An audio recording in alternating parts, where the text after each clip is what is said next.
So we have a Patreon listener question this week. I'm going to be tackling some of the Patreon listener questions. We got a whole bunch of really good ones coming up this week.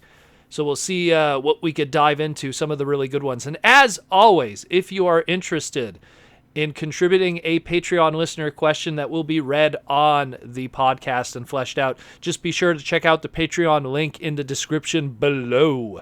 A lot of really cool stuff on our Patreon, and if you just want to say you love the podcast, definitely check it out and show the love to Transformer Slag and the crew.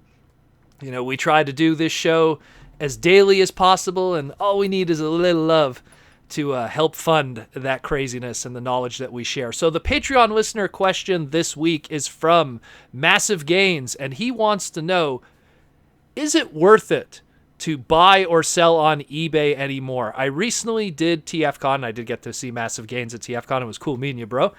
I recently did TFCon and found that prices were so much better in person than on eBay, and I can't even imagine that it could be either more or the same for sellers. Is it worth it to even be part of eBay anymore? Oh man, that's a loaded one. Especially in recent years, eBay's fees have been going up like crazy. This isn't a complete worldwide rollout, but I know that at the past couple of months they started rolling out the purchase of taxes on certain products depending on where the buyer is living and where the user is living. It used to be only California suffered from that. Now it seems a lot of different states are having that problem. I know me personally, as a seller sometimes, it could be a big problem because the fees really eat into a lot of stuff if you sell really big items. I mean, for the longest time, especially during my car racing days, selling car parts, and when you're talking $1,000 items, and just to like give people perspective, eBay's fees currently are insertion fees are free up to 250 items. So if you're not like a really big store, it doesn't hurt you too much. But the actual final value fee, meaning like whatever the product ends at value-wise, they take 10%. And so when you're selling car parts, some of them could be $1,000, $2,000. It's a lot of money. That's a lot of money that's lost. Could be $100, $200 gone right there, just in fees. And then because PayPal is just the name of the game right now, and we really don't have a choice outside of meeting in person and doing direct sales, PayPal takes 2.9% as of this recording. So we might as well just say 3% just for simplicity's sake. So that's another bite. So, again, if I sell like a $1,000, let's say bumper on a car, and I mean, I already lose $100 just from eBay. And then the PayPal fee, what sucks about that is because the seller sends you not only the value of the product, which would be the $1,000, let's say, but also the shipping. So big items that are big and expensive, if it's big shipping too, your shipping cost also gets eaten by that 2.9% from PayPal. So you lose like a good chunk right there too. It's very difficult. And now what's going on, and I haven't experienced this personally because I haven't been selling that much recently, but a lot of other people that I talk to that are big sellers online, they hate this new tax rollout because what's going on is people are buying stuff like big ticket Transformer items, and then they're going to check out to pay for it, and then they realize, oh wait, there's going to be like a 11% sales tax or 9% sales tax depending on the area, and then that takes that, like, let's say that $200 Transformer and it jacks the price another $60. Some people are not going to be happy about that.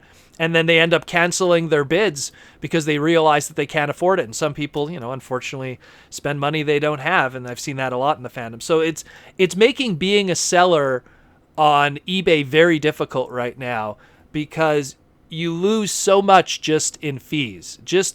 And I mean, to just like, like I even did a little example like just now, but I mean, for even like the most simple people, like if you're someone that, let's say they go to a Walmart and you buy a product for $10, and let's ignore taxes. Let's say you leave Walmart and you invested $10 in a product, and then you want to put it on eBay and you want to sell it for $15, or let's say $20. Let's say you want to double your money. You want to sell it for $20. Well, if it somehow does sell for $20, right away eBay is going to take that 10%. So you lose $2 right there. And then PayPal is going to take their 3%, 2.9, but 3%. So that's another 60 cents right there. So what would have been a profit of an extra $10 turns into like more like, $7.40. So it takes a big bite, and God forbid you accidentally undercharge on the shipping. Or if you're one of those individuals that pays free shipping for people and they just figure the profits will help with the shipping cost, just to like grease the wheels for the sale. Then you're hurting even more. So like it's a very sketchy time right now to sell on eBay, and not to mention like I've had it personally in the past. I've had people with big ticket items, they try to sometimes fraud you. So I always say, always make sure that there's tracking. People are, there's some people they're going to see, oh, this guy didn't send me the package, but he didn't put tracking on it. Oh, I could say that I never got, and then I get the item for free.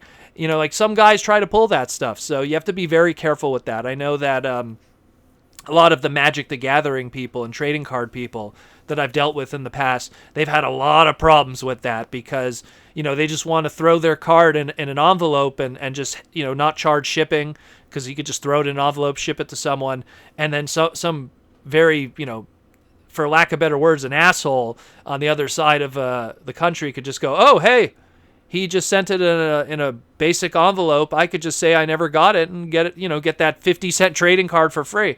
So, you have to be careful with that as a seller. And it's not a good time to be a seller on eBay, and why people keep, emigrating more to selling at conventions, selling on message boards privately, and again, privately, you have your own different, set of problems. You don't have a feedback system. You don't know if the person's reliable. You have to chase them sometimes for money. Let's say they say, oh, I'm interested in the product. And then you have to chase them for money. And there's no obligation for them to pay you, because it's not like eBay where, an item is sold and then they have to pay for it. Otherwise they'll get negative feedback. There's their own pluses and minuses with that. You avoid having to deal with the fees, but then you don't got like the policing system and the feedback system of eBay that you get as a kind of a protection. Now, as a buyer, here's the flip side of it. As a buyer on eBay, I just mentioned before, they just rolled out the tax percentage on products. So that's already going to hurt a lot of people when it comes to buying. But also I find that all the good deals that were to be had on eBay, let's say when it first started in like 2002, 2003, maybe even a little before that, a lot of those deals are long gone now. Gone are the days of people, and grandmas or whatever, well, maybe not grandmas, but just people like throwing up a lot of product on eBay and just doing a 1 cent starting bid and just going at it. Now eBay even has systems that kind of like, if you have a general idea or the name of the product, they could kind of suggest prices for you. I know that happens a lot with video games. So like you'll, someone will, like a grandma or whatever, will start selling their children's, their grandchildren's games that they don't want anymore, and they'll type in the title of the game because heck, it's written right on there. She doesn't need to know the name of the video game, and then right away eBay is going to be like, oh, well, that game that you have there, Action 52, is actually worth about $200 last we sold it, so we suggest you put $200, because eBay at the end of the day, they want you to sell it for the maximum amount of money because they get the maximum amount of profit out of it. They get a good chunk of it. You sell it for $2,000, they get $200. If you sell it for $20, they only get, $2. So they want you to make the most out of it. So they kind of educate people. So for us as buyers, you don't find those deals anymore. Those hidden deals are not as prevalent anymore. And we also live in a day and age where, everyone's watching reality shows and Storage Wars and Pawn Stars. And so everyone thinks everything is worth money. So you have a lot of people that just, they're not going to put it cheap. They want to get their top dollar. And I don't blame people for wanting to do that. But at the same time, like if you're a buyer, you can't really hope for that kind of stuff anymore. And not to mention, because fees are so high right now, people are trying to protect themselves too. Like I know that a lot of times when it comes to people that are selling items in very, remote kind of areas. I'm lucky. I'm in Montreal. It's a big, bustling, like New York City kind of, city. So there's just, there's a post office in every direction and it's easy for me to get around. But there's been times where I've bought product from people and the shipping is really expensive. And then I tell them, like, why is the shipping so expensive? I'm buying this small little figure.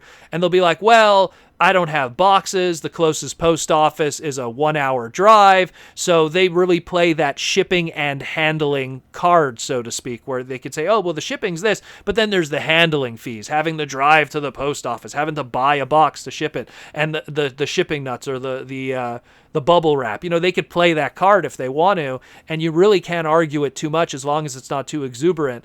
But I mean, I've had a lot of issues with that where sometimes, a trading card is $15 shipping, and you're just like, oh, you got to be kidding me. And that's especially if you're someone from Canada or foreigners, like, you just got to pay it.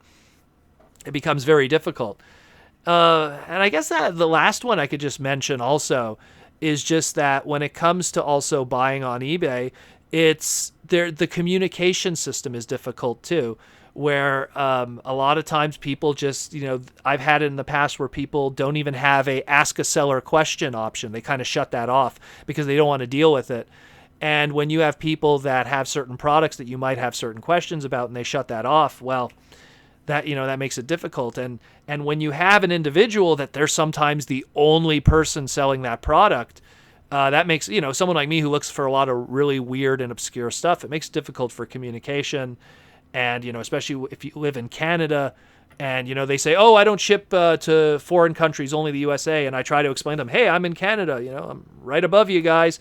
And they don't want to hear it. So it makes it difficult. But I mean, eBay really is, it's kind of a shell of what it used to be, unfortunately. It still survives and does well, and people still use it because it's kind of the only game in town, unfortunately. And it still has this strong built-in user base. You can't deny that if you have an extremely rare product, you probably are going to want to go to eBay and put it up there just because there's more eyes there. But in recent years, because of the fees and because of like the fees on you and then the taxes on the buyer, it's making those percentile of people shrink and shrink more or less. And now people are just waiting for, a convention to see if they could find stuff and buy it in person cash. And it's good for the sellers too, because then they could sell it cash and just put it under their bed and no one's the wiser and everyone's just happy. But yeah, I don't know. I've had my own feelings about it. I'm pretty sure other listeners, I definitely want you guys to post in the comments below your feelings about like using eBay in 2019, 2020, because I know me personally, I haven't bought something on eBay in probably quite a while. I want to say maybe maybe 6 months, maybe even more, just because it's, and this is like before the tax thing is rolled out. I can't even imagine how it's now going to fare with Canadian taxes. We got healthcare, so they're going to probably factor that in on our taxes here.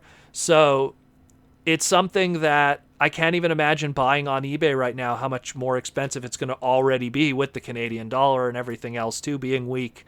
So that's something that I usually just wait for conventions and buy stuff in person. TFCon, I got some good deals and everything where those same items on eBay, it would, like I bought Master Force toys, where usually on eBay it's like that one guy might have Master Force toys, and because he knows he's that one guy, he's going to ask like 3 times the normal price would a buy it now, just so he could get that one buyer to just swoop in and buy it out of fear of missing out or someone else snatching it. So it's a difficult time right now with eBay. So I have mixed feelings with it. It used to be my favorite thing to use. It used to be like both. When I used to live with my parents, me and my father would live on eBay. Every Friday we'd be looking at auctions, him with his vinyl records and me with my Transformers and miscellanea toys. We'd be hunting down all kinds of stuff. And I felt like every day there was a package coming in the mail from eBay from something that we bought, to the point that we almost lost track of what we were buying. But those days are long gone now, unfortunately, just because of how expensive things have gotten and a bad exchange rate. So let me know what you think. Thanks again, MassiveGains, for the really good question. It's a really thick question to jump into because there's so many levels to kind of tackle it. But as of 2019, I'm not a fan of eBay. Even from a selling standpoint, I don't know. I feel like I just kind of, I wait for a TFCon parts party to sell my stuff. It just seems like the better place, get to see people face to face. They get to mess with the product, see if it's in good condition. No complaints, no worries. know someone getting it and saying, "Oh, the joints are too loose, I want a refund," and you losing money on shipping and everything. So just I feel that eBay is just not what it used to be, and it hurts that a lot. So let us know what you think. Let us know in the comments below. Let us know what you think of this new tax system that eBay is rolling out.